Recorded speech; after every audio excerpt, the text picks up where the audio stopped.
Crunchy, but fluffy. Bite-sized, shelf-stable watermelon? Absolutely. So freeze-dried watermelon, you're either gonna love it or you're gonna hate it. There ain't no in between. As for me and my household, but if we add one simple ingredient, it becomes a complete game changer. And that is Orgain Vanilla Protein. This is a USDA organic vegan protein. Now, being a vegan protein powder means absolutely nothing to me. I consume vegan powders as well as dairy protein powders. But if you're a vegan or you're just into reading ingredients, I think you'll be pretty impressed with this protein. But back to that melon. I like to slice mine in half. Then I take my melon slicer and I can just start hacking that watermelon right out. I'm just putting my pieces right on the blender. My blender's sitting on a scale. I like to use a scale because it's just the most accurate way of measuring foods. It's way more accurate than using like a measuring cup. Now my personal preference is 1 scoop or 23 grams to every 300 grams of watermelon. So we have 1,200 grams of watermelon in here, so I'm gonna put 4 scoops in here. And that should bring us to 92 grams. Well, to give that a quick blend, I have these cute little molds that I use for stuff like this. They make for the most adorable bite-sized little pieces.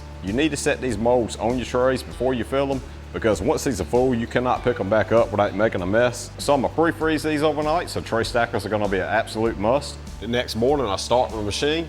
We'll let the chamber cool. While that's cooling, I'll go ahead and pop my watermelon right out of the silicone molds. You don't have to do this. I've dried them before right in the mold.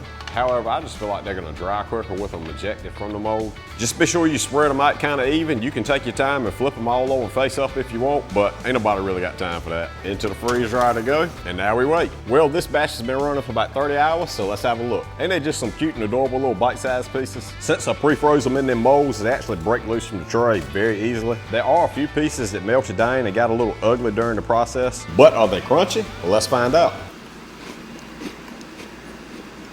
They're crunchy and a little bit airy at the same time. It's just an amazing texture and flavor to them. In my opinion, this protein just pairs so well with watermelon. It just adds a flavor and some sweetness that I find to be simply amazing. These watermelon bites will be a great way to satisfy that sweet tooth with a low-calorie snack, also while adding some protein to your diet to help build and maintain muscle, which is really great for those picky children that a lot of times struggle to get enough protein in their daily diet needs. All of my dry food like this gets stored in half-gallon mason jars. I want to be able to see all of my food. No O2 absorber is needed for quickly consumed snacks like this. I do, however, throw in a desiccant to help keep moisture out. Be sure to wipe off those rims with a dry towel, put on your seal.